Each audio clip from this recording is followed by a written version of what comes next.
Every year, millions of people around the globe flock to sites of death, disaster, and the macabre. Welcome to the chilling world of dark tourism. This curious travel niche has been gaining popularity as more and more individuals are drawn towards these gloomy destinations. But what exactly is dark tourism? It's the act of traveling to places associated with death, suffering, or the seemingly bizarre. These can range from the homes of infamous serial killers to deserted towns left in the wake of catastrophic events. But why are we so fascinated by these grim places? Some say it's human nature to be intrigued by the macabre, to explore the darker side of our existence.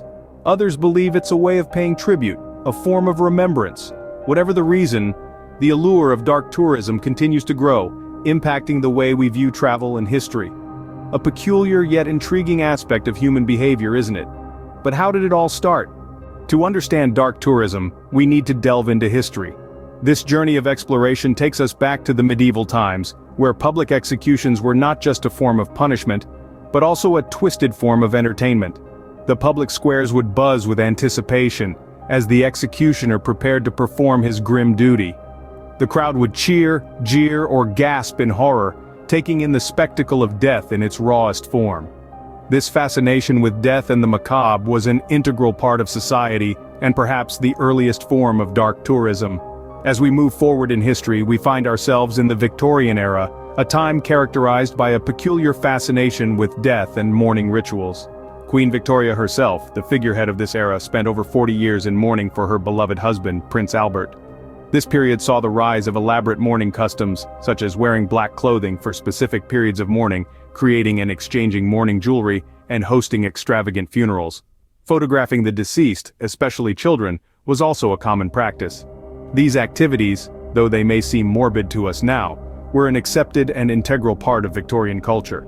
They provided a platform for people to express their grief, remember their loved ones, and confront their own mortality. These historical examples illustrate that our fascination with death, disaster, and the macabre is not a recent phenomenon. It is deeply rooted in our culture and has been a part of human society for centuries. This exploration of the past brings us to an important question. If dark tourism has been a part of human culture for so long, how has it evolved in the modern era? The answer is that it has become more organized, more accessible, and perhaps even more controversial. But that is a story for another time. Dark tourism has clearly been a part of human culture for centuries, but how has it evolved in the modern era? The passage of time has seen a shift in dark tourism, but the fascination remains. As we venture into the modern era, we find that our curiosity towards the macabre and the tragic hasn't waned, but rather, it has transformed. In our contemporary world, places that once bore witness to humanity's darkest hours have become popular destinations for the intrepid traveler. Take, for instance, the Chernobyl exclusion zone. This desolate landscape, once bustling with life, now stands as a chilling testament to the devastating power of nuclear disaster. Yet, it draws visitors from around the globe, eager to confront the eerie tranquility of a world abandoned overnight. Similarly, the Auschwitz concentration camp stands as a haunting reminder of the horrors of the Holocaust. Visitors walk on the very grounds where countless lives were abruptly and mercilessly ended. It's a place that compels us to reflect on the depths of human cruelty and the resilience of the human spirit. On a different yet equally somber note, the 9/11 Memorial in New York City serves as a poignant tribute to the nearly 3,000 lives lost in the terror attacks of September 11, 2001. The memorial invites visitors not just to remember but to understand the global impact of that fateful day. However, the rise of dark tourism in the modern era isn't without controversy. Critics argue that these sites of tragedy are being commodified, turned into attractions for the thrill-seeking tourist. The ethical implications are complex.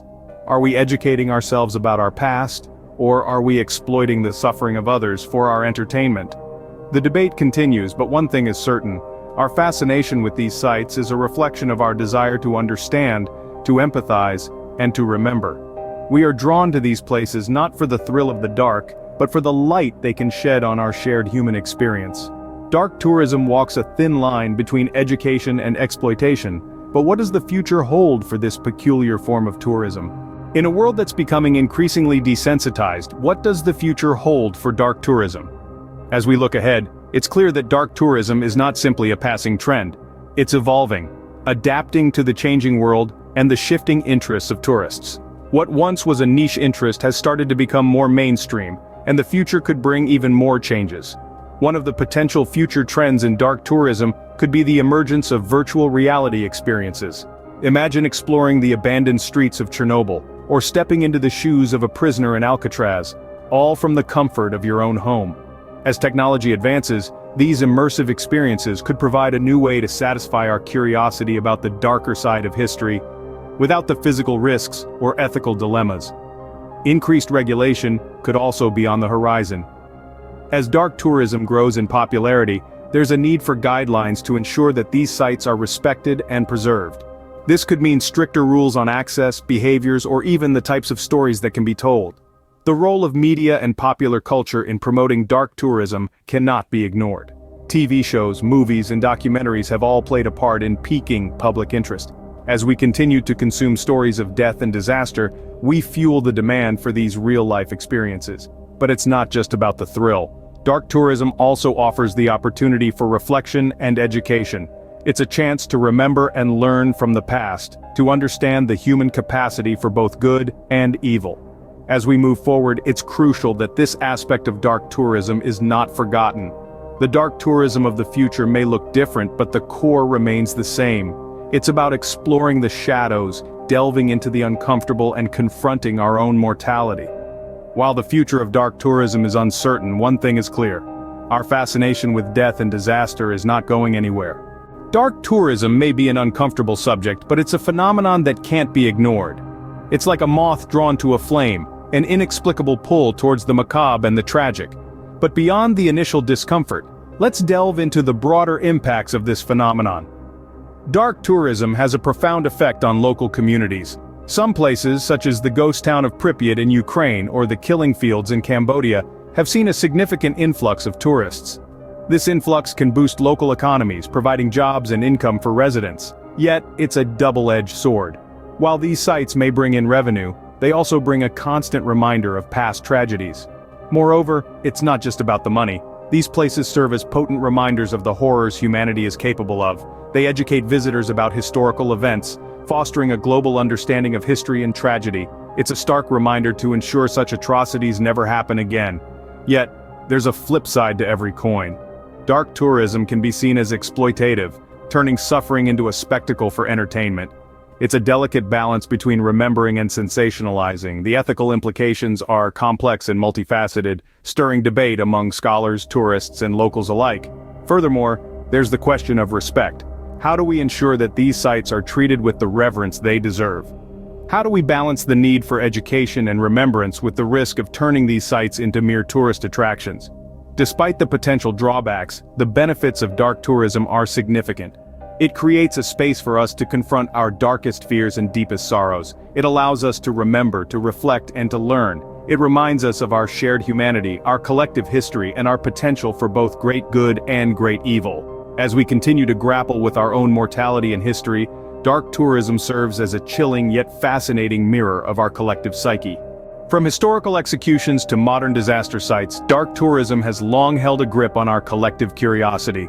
We've journeyed together through the chilling realities and roots of this peculiar form of tourism. We've seen how it evolved from the public spectacles of the past to the disaster-stricken sites of the present. And we've explored what the future might hold for it. We've also delved into the impact dark tourism has on us and the places we visit. From stirring up emotions and raising awareness to contributing to preservation efforts and local economies, the effects are profound and varied. And as we've seen, the line between exploitation and education is a delicate one that we must tread carefully. Whether we find it macabre or fascinating, dark tourism is a reflection of our complex human nature. It forces us to confront the darker aspects of our history and ourselves. Until the next journey into the unknown, stay curious.